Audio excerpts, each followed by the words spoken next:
Okay, we're a minute before class. If you have, let's see, if you have a long strap, like an 8-foot strap somewhere located, you need one 8-foot strap. This is in an ideal world, one 8-foot strap and one 6-foot strap, or another 8-foot, that's fine too, but at least one long. Now, if you don't have long straps,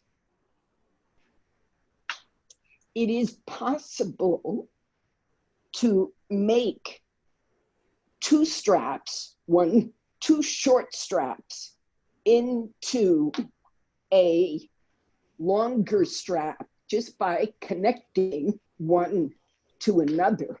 I just took one strap and looped it through another strap, and it just becomes a strap extender. In which case, you need a third strap,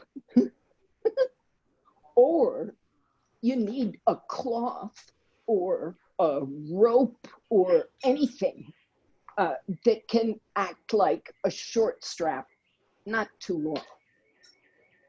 I hope you understand. You need a long strap or its equivalent and a short strap. So assemble those, and then I will go by the ones I see to make sure you're ready. Okay? Sit up straight. Draw your spine up very tall. Release the hips, the buttocks, the legs down. That's the simple way to put it. Anatomical way to put it. Likewise, the spine comes up, shoulders go back, shoulder blades sort of move flat against the back body.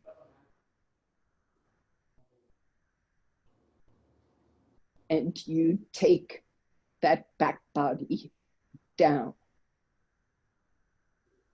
Spine up, inner rib cage up, side body, extremities down. Close your eyes. If you're wearing glasses, take them off. Join your palms if your shoulders will and arms will tolerate this for a few moments. Otherwise, you can continue resting.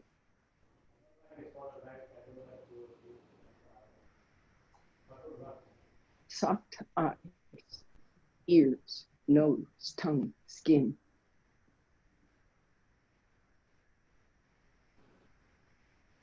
All these I've mentioned are the kind of openings in the outer body, pores of the skin.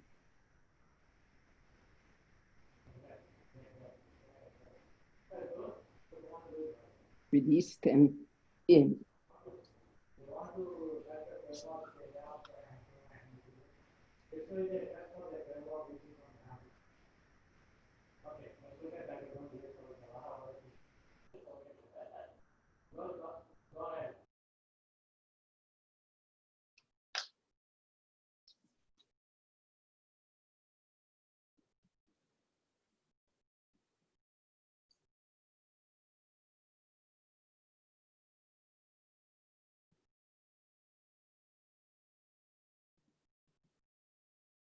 Bow to this practice.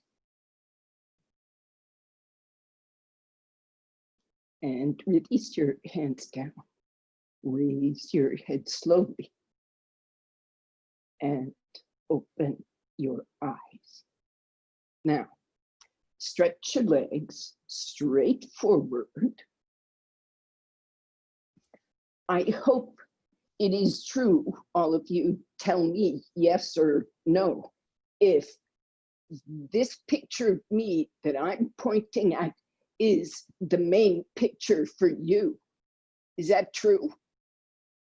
Okay, good. And you must hear me. Good. All right. Now's the time for straps. So find your collection. And this is my long strap. I'm going to put it aside and show just how to work with short straps.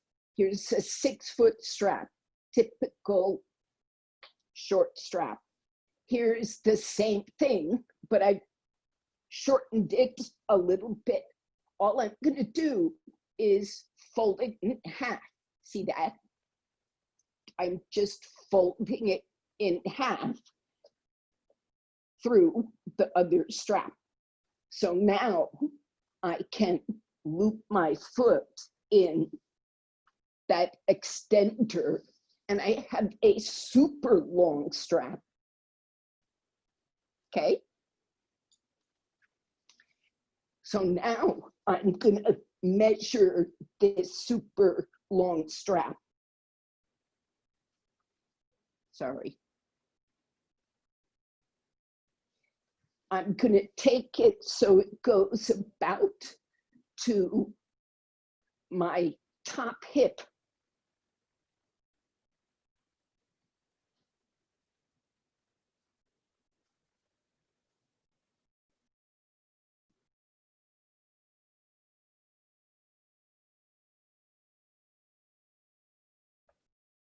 Now, Linda, Echo could work with just one single small strap. She doesn't have to connect. This is just because people have long legs.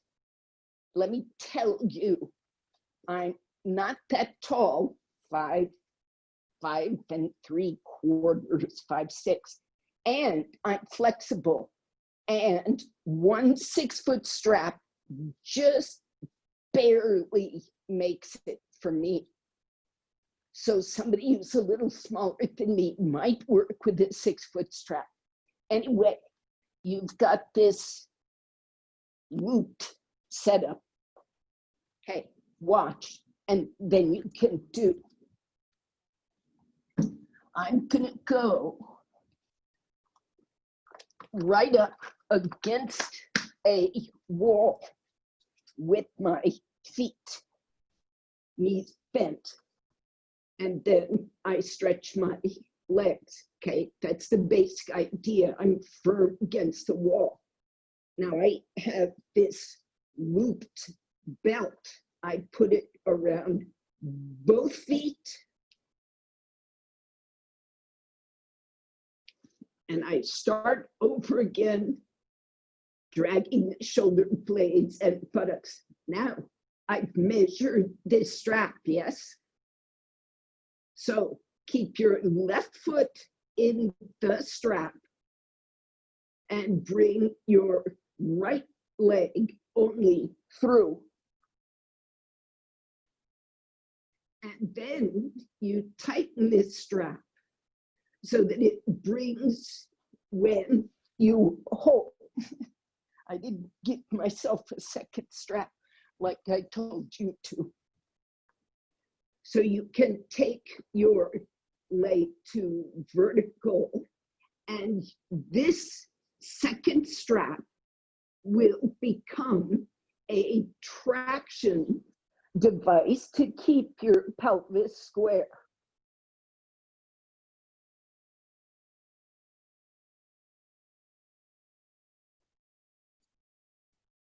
Go.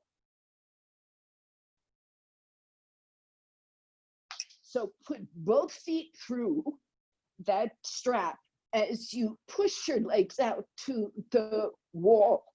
Make your heels pull on that strap. And then the left foot stays in that strap and the right knee comes up through the strap.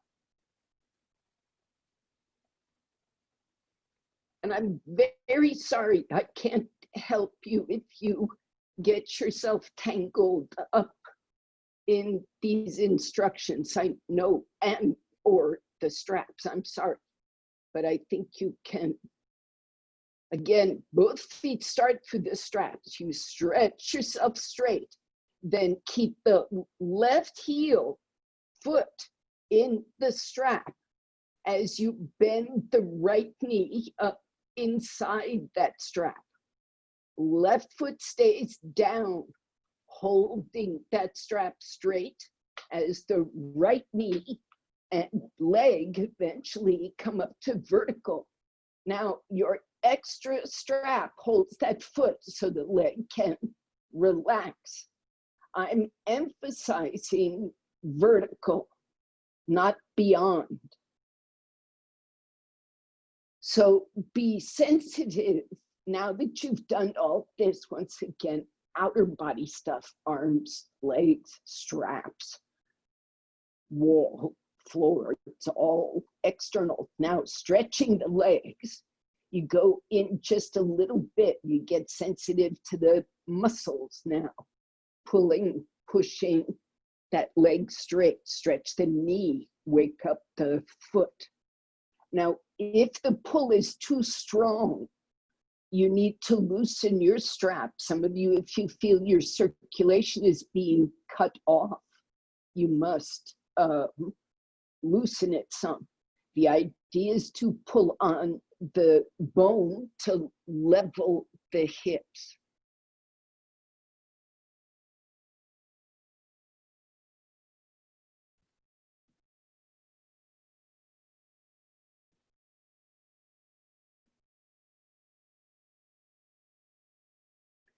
Good release, come out.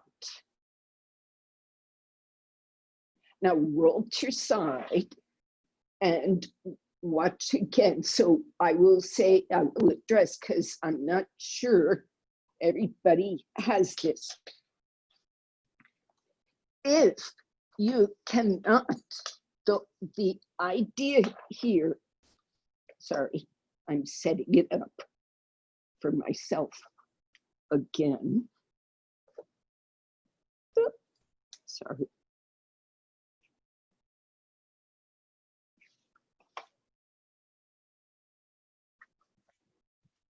This has to go over the thigh of the leg that is lifted, so that this traction of your left foot on the right leg is held by the strap. This strap is doing what I might otherwise ask your hand to do, to push on this thigh. Okay, so side two.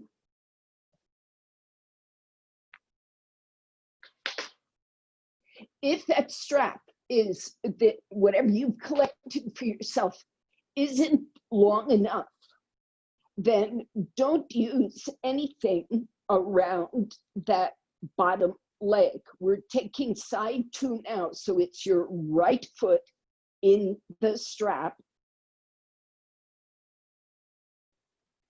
and the left knee through the strap. And you do all this with those buttocks and shoulder blades released down and the leg heel firmly against the wall. Now use that extra strap if you have it to stretch your left leg up.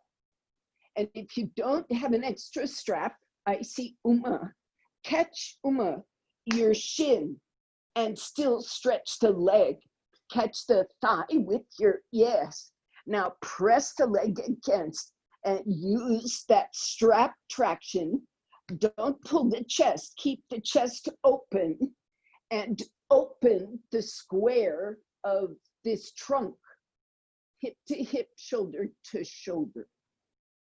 Now breathe softly.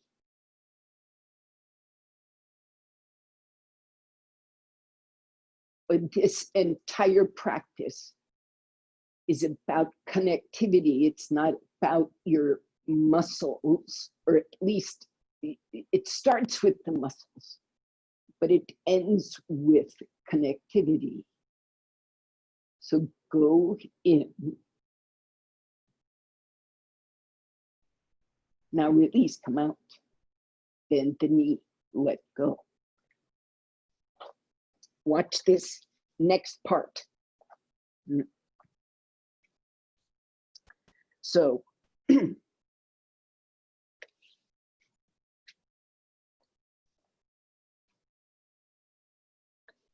I'm going to say, those who can, put this strap and maintain it around the base joints of the toes instead of the arch or the heel.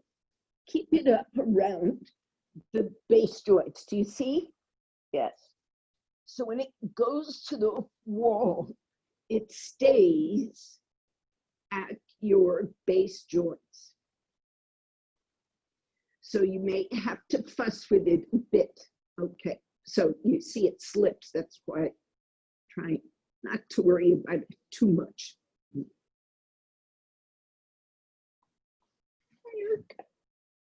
I'm sorry, fussing.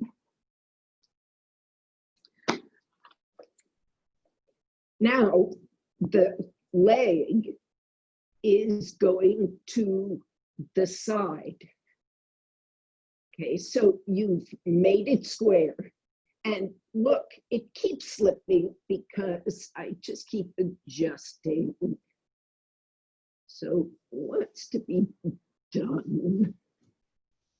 Okay, so then I'm going to give myself some support, and I'm going to take the leg perpendicular because it's hard to pull it with this strap tractioning.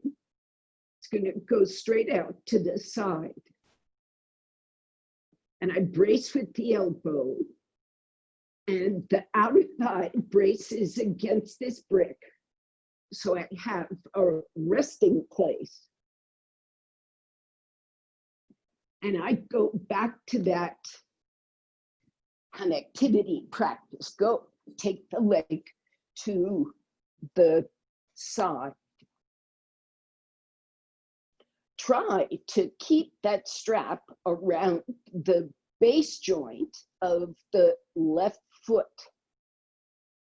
If you can push control through the base joint of the foot, you have extra control of that traction. So stretch that leg down. Keep the strap around your top right thigh. Keep it low on the thigh bone, close to the hip, top thigh, and stretch the leg to vertical and start connecting with your attention, with your breath into those arms and legs.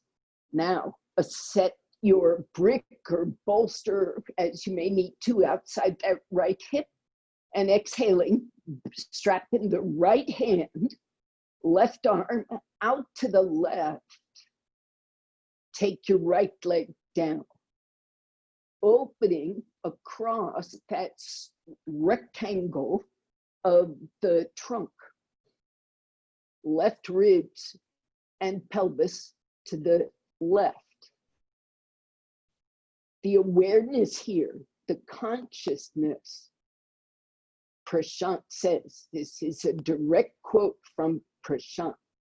He says, it's like water. So it's like water in the sense that it flows to find a seat.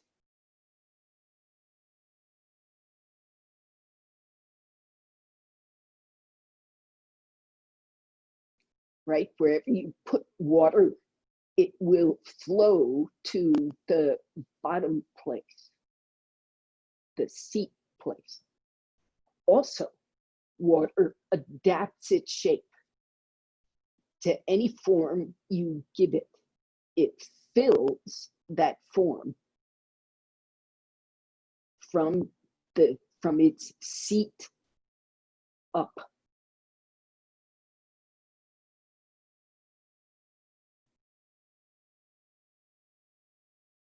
No matter what the shape of the form is, the consciousness fills it completely like liquid.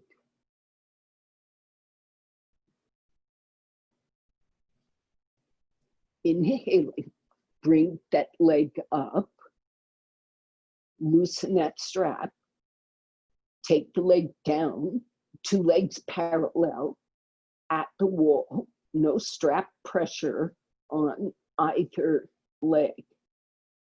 And just be there in Supta Tadasana, seeing the difference between those 2 legs. Then change sides.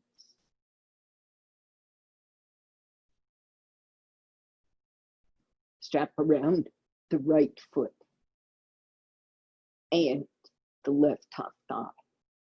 Stretch that left leg to vertical, holding it with the other strap.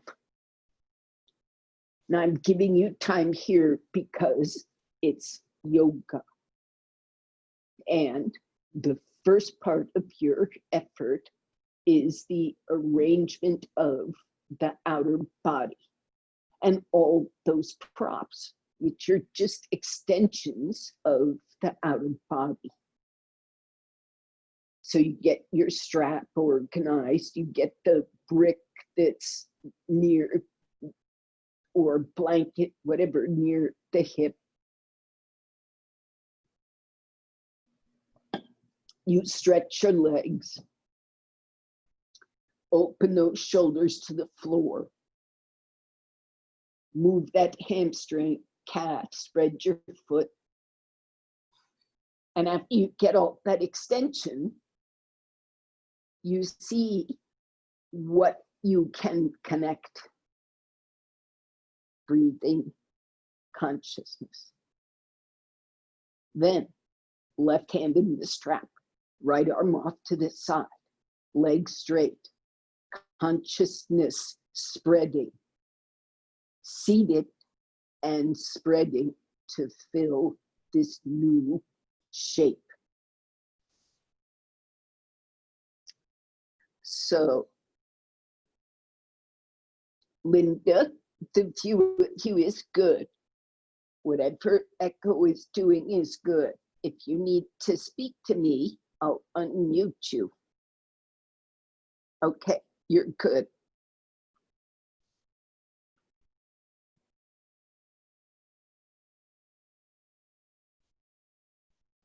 Consciousness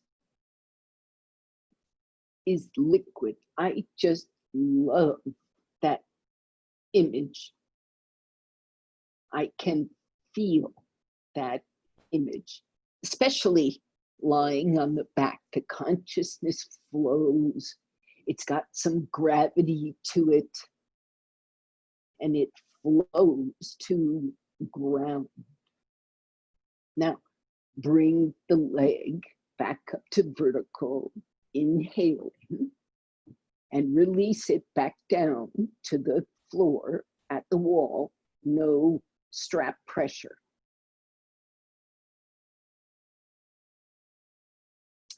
And roll to your side, have a look.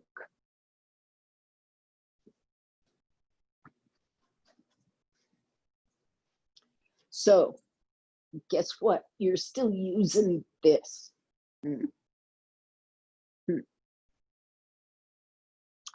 Okay, I'm going to shift to one more, something different. So you still need your strap or strap combo, but here's how it's going to work. You only need the one from the foot to the leg, right? So I'm looping 2 straps. Now what's going to happen is I'm going to put my right leg through the big strap.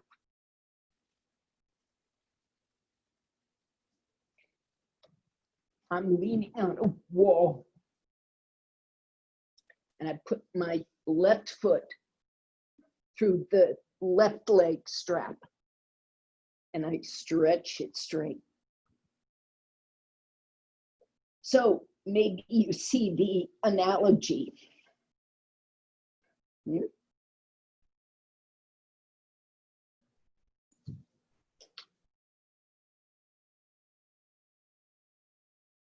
Ardha Chandrasana, pulling on your standing foot, standing leg with the lifted foot. So here's the foot end of the strap around my foot. And then the right leg has to go through the strap. And you keep the tension on the strap as you bend to Ardha Chandrasana. And of course, you can have a brick under your foot, hand.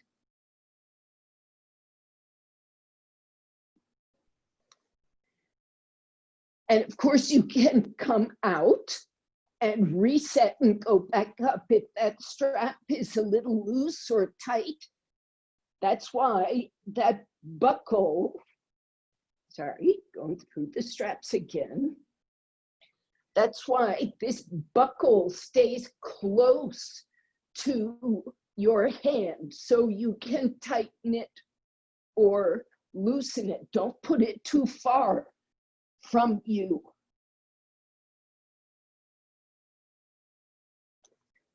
Come out. Let me also say, if that strap is too short, it'll bother the lifting leg hip. It has to be loose enough that it can come up and pull happily. Can you try side 2 now? Oh, that standing leg foot,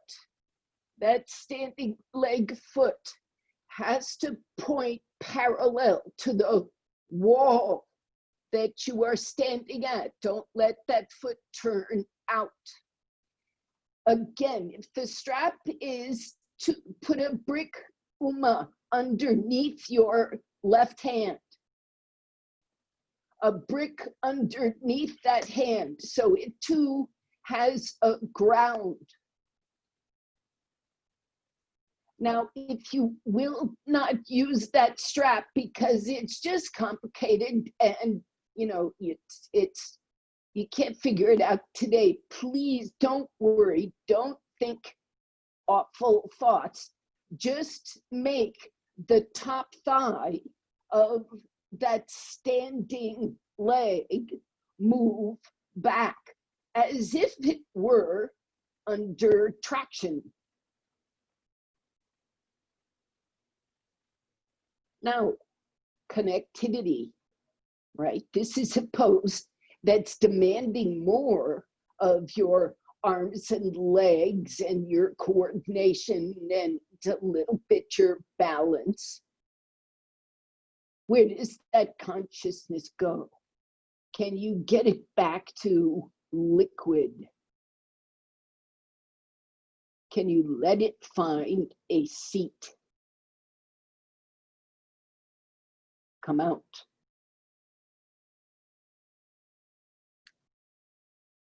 Stand on 2 feet.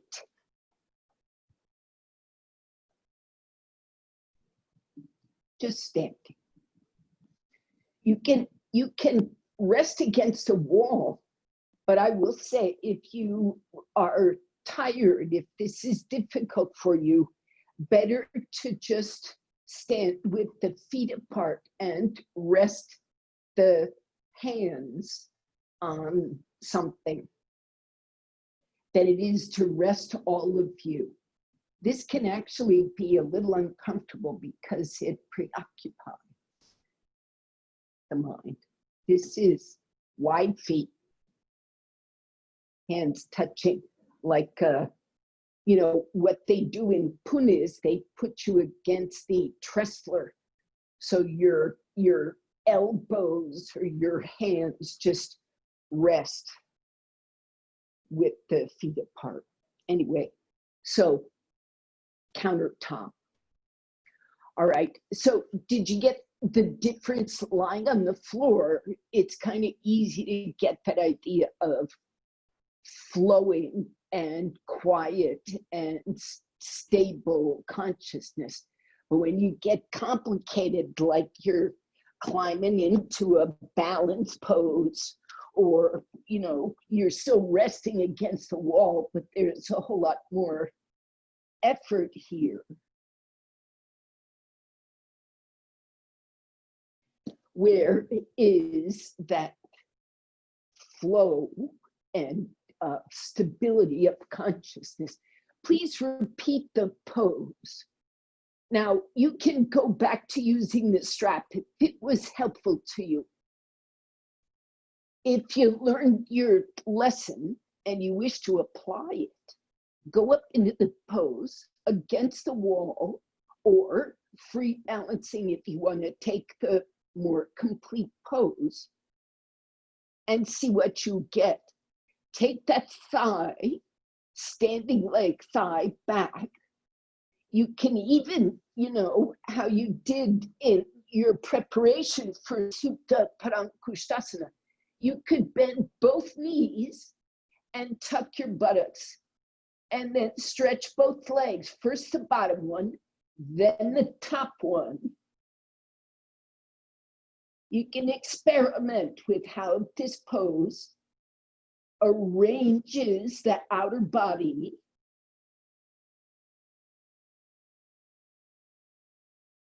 so that you can first stay in the pose. Well, first you can maintain the shape of the pose. And then through this connectivity, through this liquid flow, you start being able to stay. This is the inner body doing the pose. Bend the knee, release, come out. So if you want to get in order to get to where the consciousness has that stability and that pervasiveness, you have to get through the outer body limitations. Take side 2. Left foot, the standing leg, is going parallel to the wall that you're resting against. And even if you're not, if you're out the room, it's parallel to your sticky mat. And you come into the pose, and all your effort going in is first, it's pretty outer body. It's get the arm and legs in position, roll the ribs. What are the buttocks doing? Lift the pubis, open the chest, get yourself back to parallel to the wall. Raise that lifting leg. Make sure that, I can go on, and you should go on. Keep keeping track, keep establishing a pose. And the way you check if it is properly establishing is if the breath and the consciousness start being able to spread like liquid. And if you take that top arm up, and if you turn your head to make sure that your neck and shoulders are also part of this liquid access, release, come out. Bend the knee, step back down. Stand on 2 feet straight.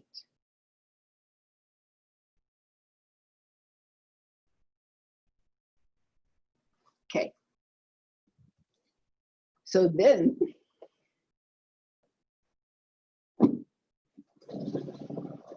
you get a chair, and I don't know, you're gonna have to pile up some support on that chair seat. Most of you, it could be a blanket, and it could be many blankets. It could be a bolster.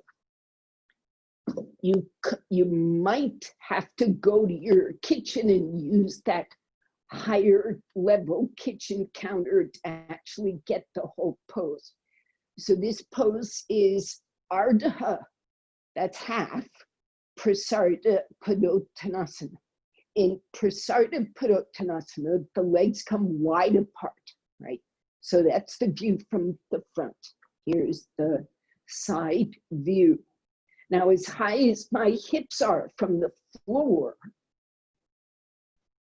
that's not exactly the criteria, but I need to be able to keep the length of this spine all the way up, all the way down as I fold forward. If I start shrinking, that's what I'm doing now. This line is getting shorter. If I can't keep it long, that's when I stop coming down, okay? I have to be able to keep the length. So if I start shortening, that's when I get support. So I can continue extending forward, in which case the chair is gonna move forward because I got longer. So if you're off the chair, you have to be able to be long in this front spine as far down as you go. Keep the legs vertical over the heels. Keep the front spine long and fold forward. Now, don't drive from the sacrum. Keep imaginary belts around those thighs, pulling them back. Buttocks back, outer hips back. And wiggle the chair in or wiggle it away from you to optimize the length of the trunk and the spaciousness. Now press the feet evenly on the floor, inner and outer foot. So you adjust, in a sense, your pressure across the sole of the foot in order to, guess what, connect yourself better to that inner body. So the leg is quite straight, the outer thigh is firm, the inner thigh lifts, and the groins broaden. Widen across the front thigh from inside out. Widen so you feel the zone of the bladder across the pubis widens. Let the inner body soften so that the breath and the attention flow freely, circulating through across from hip socket to hip socket.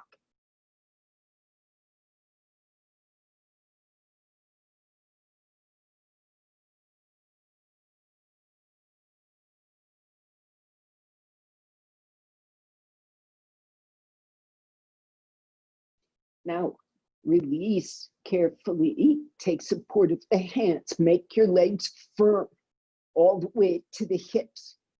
So when you finally do inhale and come up from that halfway place, the legs can bear it.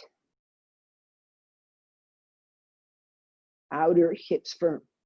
Then bring the feet together. So now we see if we can translate that into Adho Mukha Svanasana.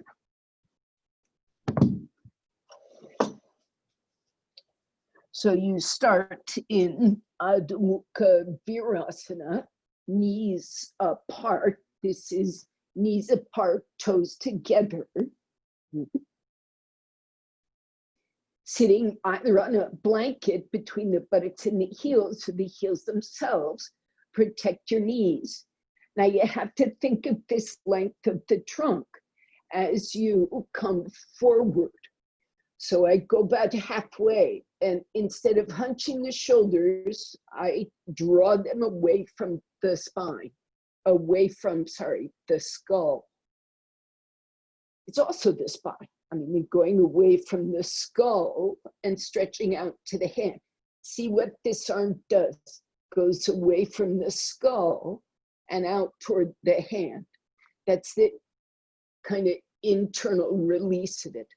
Away from the skull and out toward the hand. Now you keep going forward with that in mind. Lengthening the front spine, pushing on the hands, as if you're going from the skull out to the hand. So any amount more extension you create through those arms in the Adho Mukha Virasana should originate from your skull, not crimp up into the skull. It should extend away from the skull. So you keep that, and you come up on your hands and knees.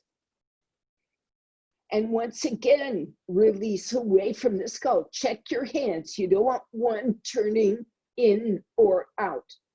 Turn your toes under. Push from the skull out to the hands, from the hands to the hips. Press from the feet into the floor. And draw back through those groins, release into the abdomen. Stretch your pose. Now, if your heels will go to the floor, they must do it without crimping the neck or the ribs or the abdomen. Taking the heels to the floor should be an act of extension, expansion.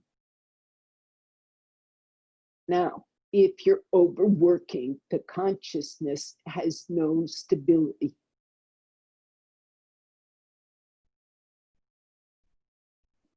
So make the consciousness flow to the feet, to the hands. It really helps your staying power in the pose. I mean, yes, you come out when you're tired. All right, let go, come out.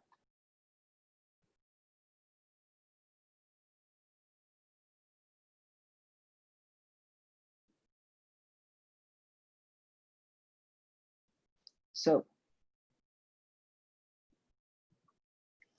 from Adho Mukha Svanasana, I hope you got that idea that the extension of the arm starts here.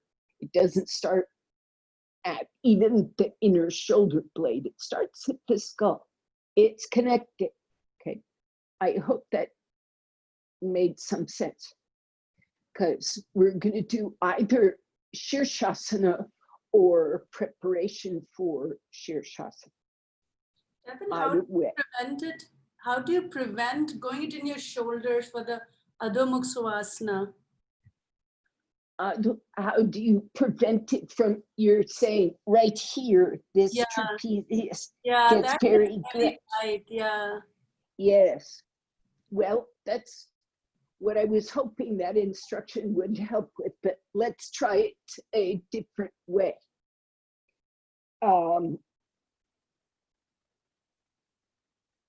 All right, let's try it this way. One more dog pose for everybody, but watch. Let's see, I'm facing the camera now. So you can hopefully see this.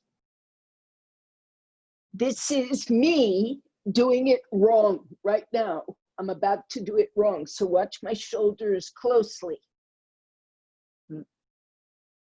I'm making the arm not strong. So I'm showing you by letting it bend just a little. What that does is it makes these muscles, the ones you're complaining about there in your question, start to bunch. So then when I stretch the arm, they stay bunched.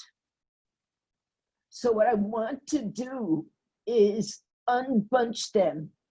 So do you see how I roll the arm? This triceps comes in as I stretch the arm. Did you see that? Yes?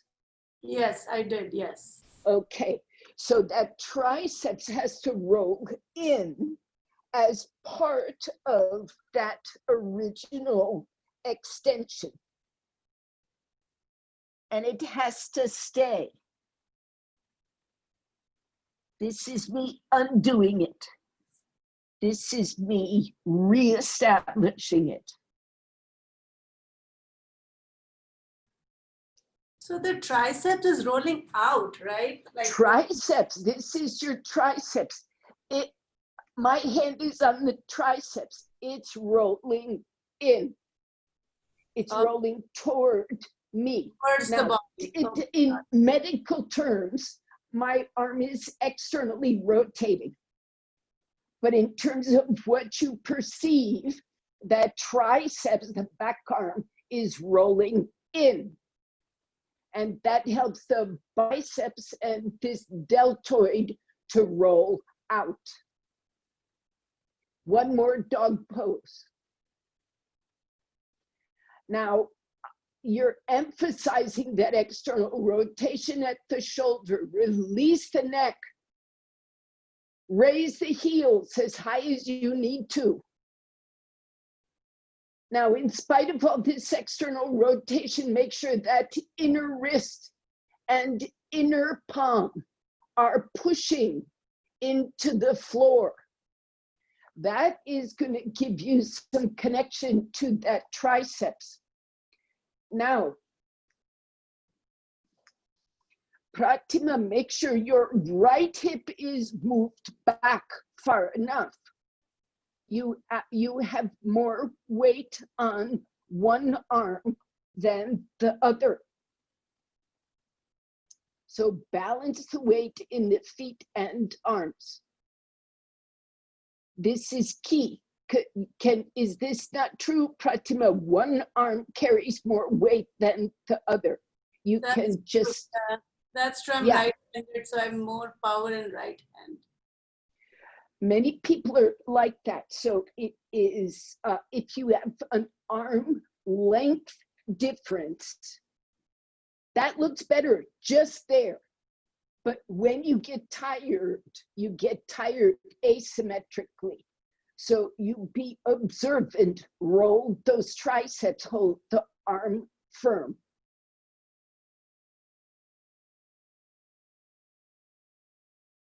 Release, everybody. Come out, please.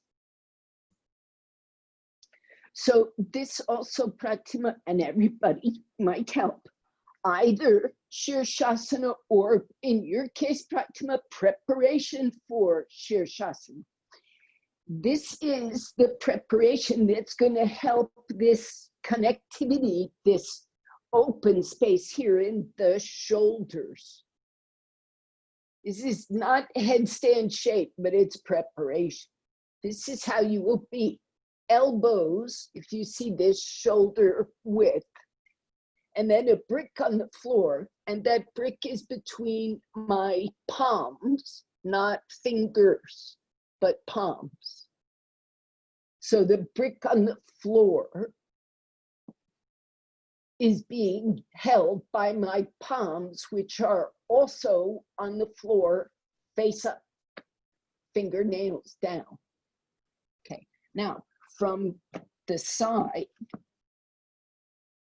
keep your upper arms, this part, vertical, and act as if you have some more control of that rotation of the arm. So don't just let your hand position do it, but activate this upper arm as if you're trying. Do you see the activation to help roll it out? Even if you don't see it, I'm doing it. Then keeping your thumbs down and your arms stretching and your neck and skull quiet, you come up.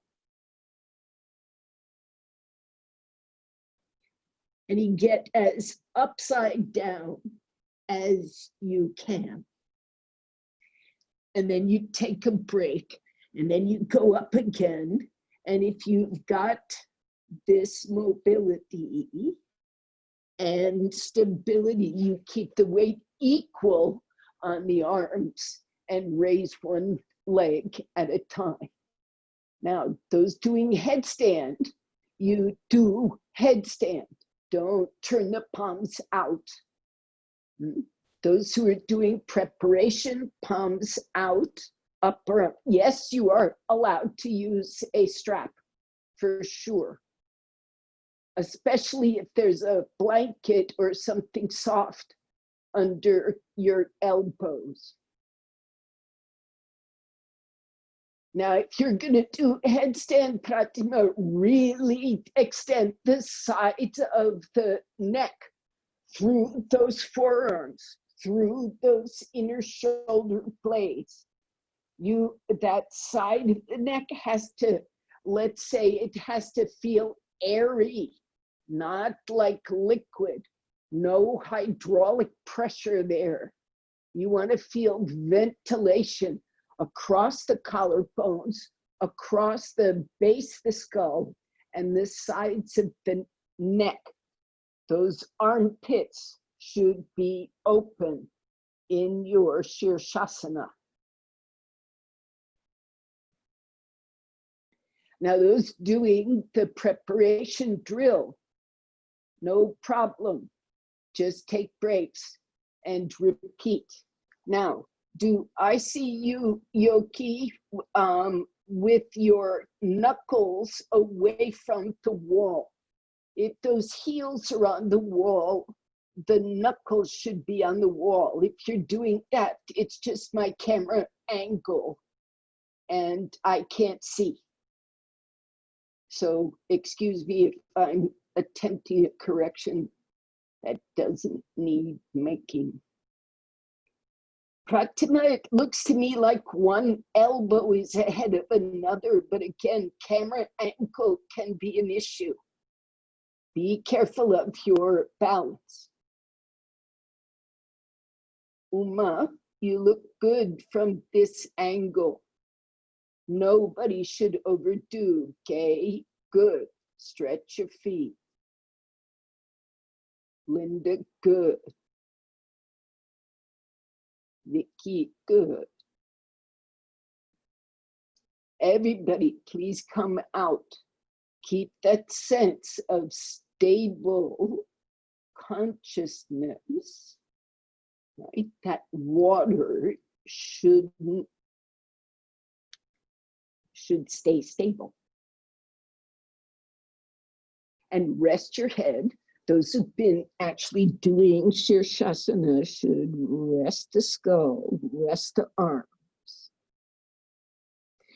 There are some people who release the neck by going back into dog pose.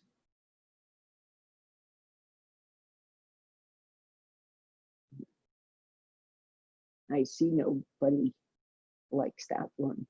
Oh, maybe. All right, please come out.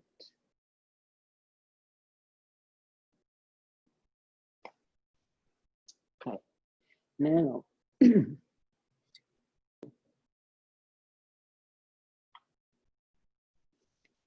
a small strap. Tighten it to about shoulder width. raise your hand if you have a neck problem. Just one. Okay, Vicky and Karen's iPad and Radhik, I trust you. Now, Vicky, I also trust you to know how to do Chatushpadasana in a way that's going to help your neck. Shall I suggest a prop, or are you good with this? Okay, so everybody, on a sticky mat with a strap that if your shoulders are stiff, it can be, do you see this, wider than your shoulders. This is pretty wide. If there's an injury, you really don't want to make it super wide. Sticky mat width is pretty good as a start for most people. Most, I should say, females or people who haven't been bodybuilders. Bodybuilders frequently have to go really wide. Okay. Point is, line your back with the strap as narrow as shoulder width, as wide as sticky mat width. Well, I'll say that. Then catch that strap at your wrists. See that? And lie back down. Bring your heels as close as you comfortably can. I didn't ask about knee problems, but if you do have knee problems, sometimes it helps to move the feet slightly away and do this just with more distance. Press the arms down, press the feet down, raise the hips up. As the hips come up, I take my hands out of the straps, you keep them in. This outer arm rolls down. This outer, same as the other pose, except now you're sort of upside down, but the action is the same. That outer arm rolls externally. Triceps is coming in toward your armpit. The outer hips are rolling up. The outer shoulders down, outer hips up. So in between, you get longer, longer, longer, longer. Come out and rest.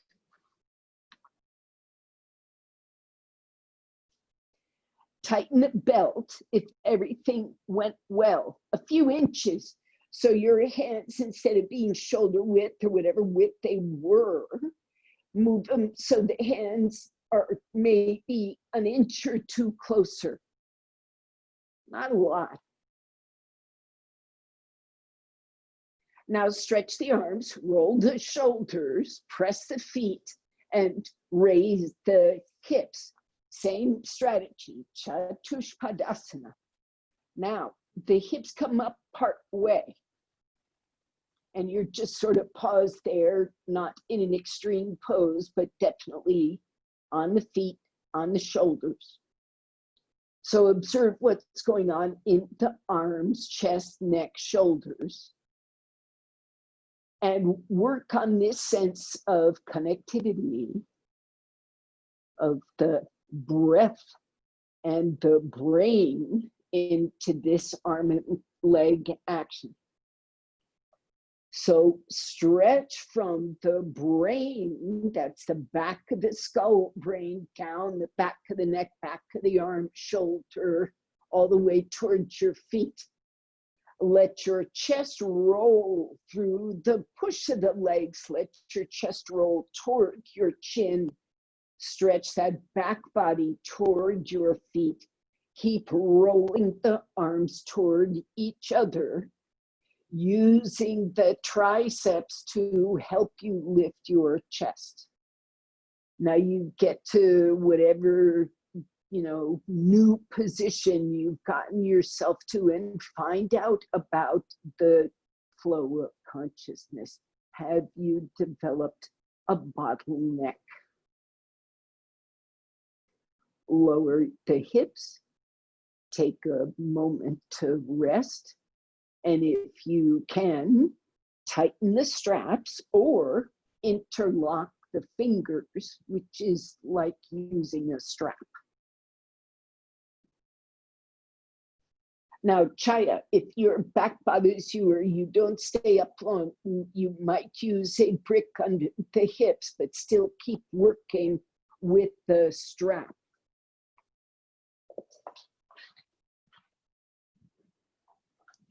So it'd be a strap, a brick under the hips, so you get some rest from the action, and then you work on the arms.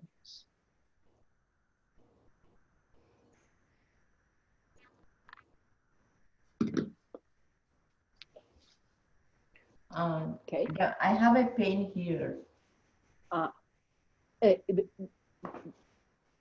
When you use the muscle, what kind of pain? So you can't use the muscle. I can use it. I can use, but I get still pain. Okay. Well, raise the hips up, and once the hips are up on a brick, you won't have to use the leg so much if you can get those feet up, hips up. Yes. Now. Okay. So please repeat, Uma, are you okay? Yes. Please repeat. With or without the brick, interlock the fingers beyond the brick. With the strap, without the strap. Now roll those triceps under. But keep the fingers interlocked. Keep the strap so the arms stay straight. Parallel. This is the difficult pose, right? The easy pose, Shavasana, the consciousness flows nicely. But as soon as the pressure is on, consciousness flows differently. And the practice of yoga is the practice of training the consciousness to flow evenly all the time. Now as you press the arms down and lift the ribs, keep the consciousness seated in the throat.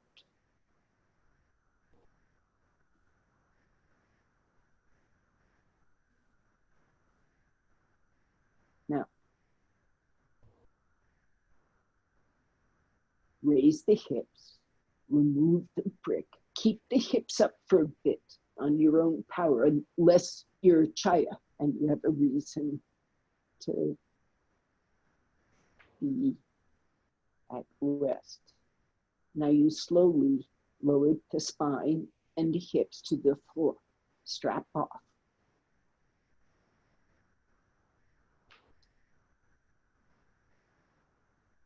Be resting for a moment. Devon, I'm feeling this in my elbows. Is this Karen? Yeah, yeah. Feeling this in your elbows? Well, Karen. In my outer elbows. I know. Are your elbows on the floor when you're talking about Chatushpadasana, the pose you just came out of? Right, yes? right. Okay. Are your wrists on the floor? Are your shoulders on the floor in the pose? Can you see me?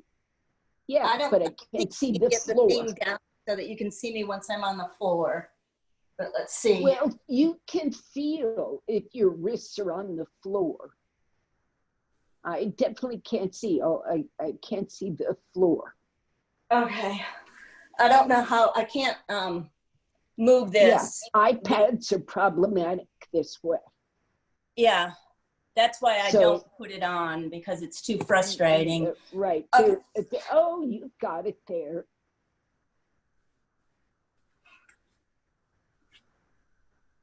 And you're saying that hurts your elbow. At this point, it's not, but if I do Okay. it long enough, it starts to. Separate your hands. Put your palms down, face down. Okay? How's your elbow? It's better.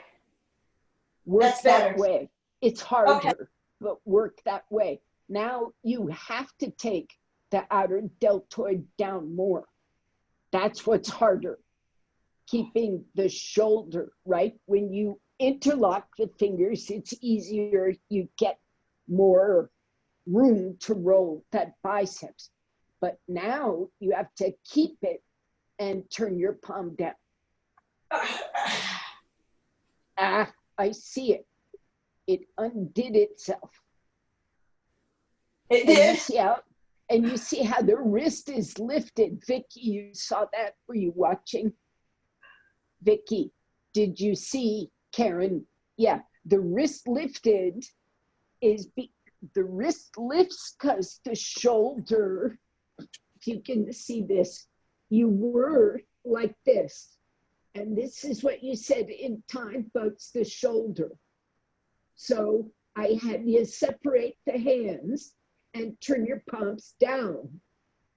And then I got you to try to really roll the upper arms.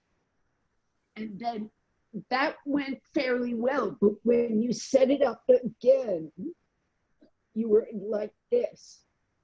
See Okay. that wrist Okay. is telling you that the shoulder and the arm aren't working. Now put your palm down. Now from there, keep rolling the shoulders. Roll those shoulders, lift your chest. Okay. Enough there. You know what to do now, Karen, yes? Yes, thank you. All right. You can even do this with a strap if you need to, but keep your palms down. Use the strap to help you, open up the shoulders, but keep your palms down. Okay. All right. The rest of you, everybody, in fact, mute yourself now. 2 blankets, maybe 3, at the wall.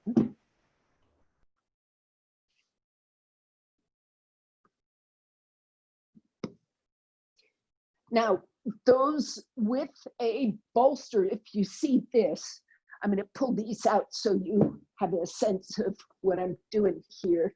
If you can see this green sticky mat, blue sticky mat, imagine this is the wall, right? So we often use a bolster for Viparita Karani. If you put a bolster at the wall, do you see there's more blanket depth than bolster depth? So if you're going to put a bolster at the wall for your Viparita Karani, you have to put it a little bit away from the wall, like the depth of a blanket, right? All I'm saying is don't cram your bolster right up against the wall. Separate it from the wall, or use 2 or 3 blankets folded. This is like headstand or shoulder stand folding, and this is once in half. I've learned to call this book folding. 3 of these. Or 2 if they're big blankets. Now, you can do a forward roll to come into this pose, or you can roll from the side. This is the forward roll. The side roll is just what I did right here in reverse. You just roll up, but then you've got to shimmy in to get your butt bones right against the wall. Either way, Viparita Karani.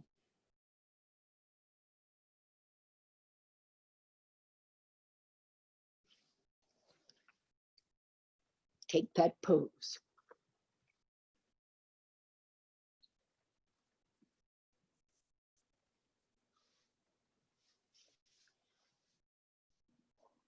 Now, if the pose is set up nicely, you can settle the outer body, spine, arms, legs, neck, shoulders. They can be comfortable, spacious, lifted, tucked, all the necessary things to make the physical body stable.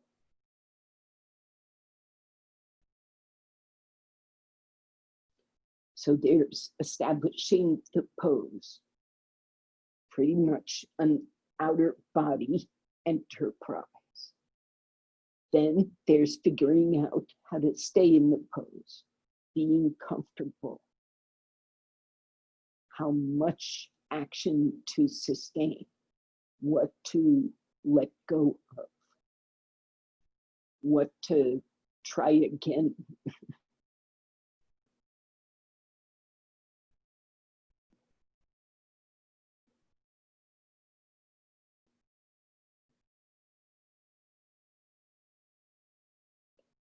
These first two things, getting in the pose,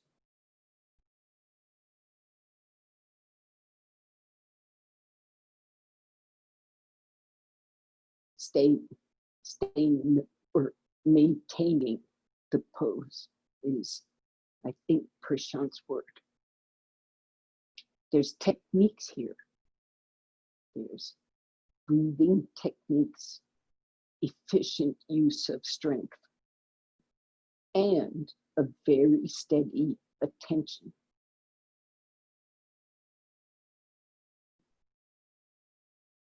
All these get learned through practice. And to some degree, instruction.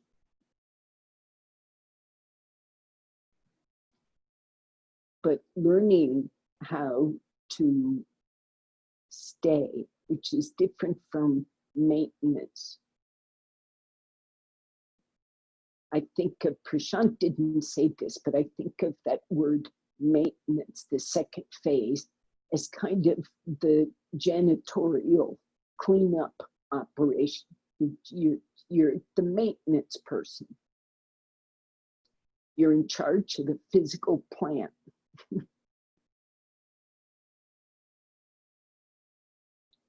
But then there is staying. That is an inner body undertaking.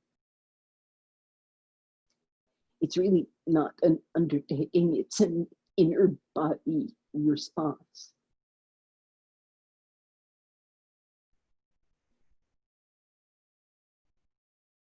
And you feel that response, that inner body participation, when that consciousness starts getting seated like liquid. And in Viparita Karani, there's a physical sense of seating in the abdomen, in the throat. Not heavy, but depth. Now, if there is discomfort, I see some shifting, you can come out of the pose and just let your hips be on the floor, flat, if there is discomfort. It's almost time for the end of class anyway.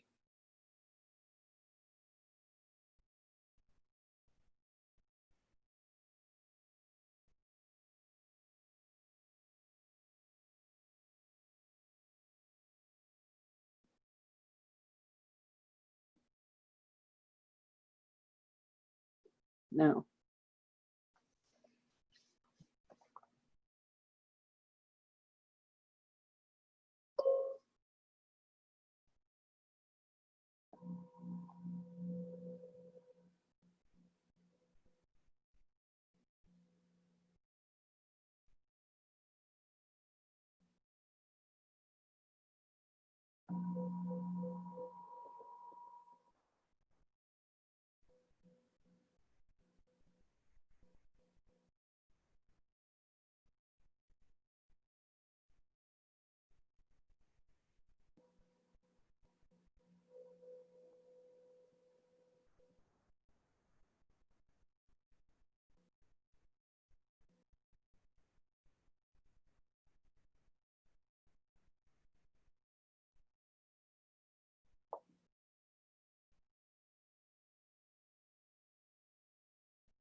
now, you may come out of this pose and lie flat. Technically, it's the end of class.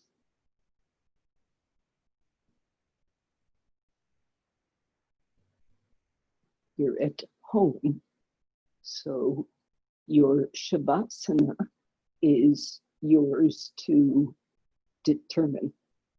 I'm going to join my palms and say Namaskar.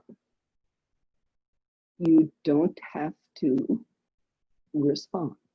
You can stay in your Shavasana.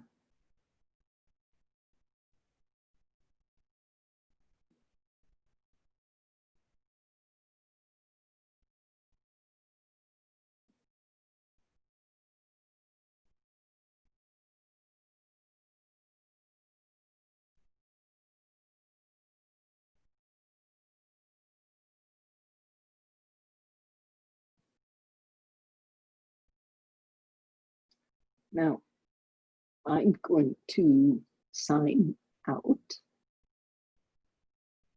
and wish you a good day and take care of yourselves in this heat and take care of your HVAC. Namaskar.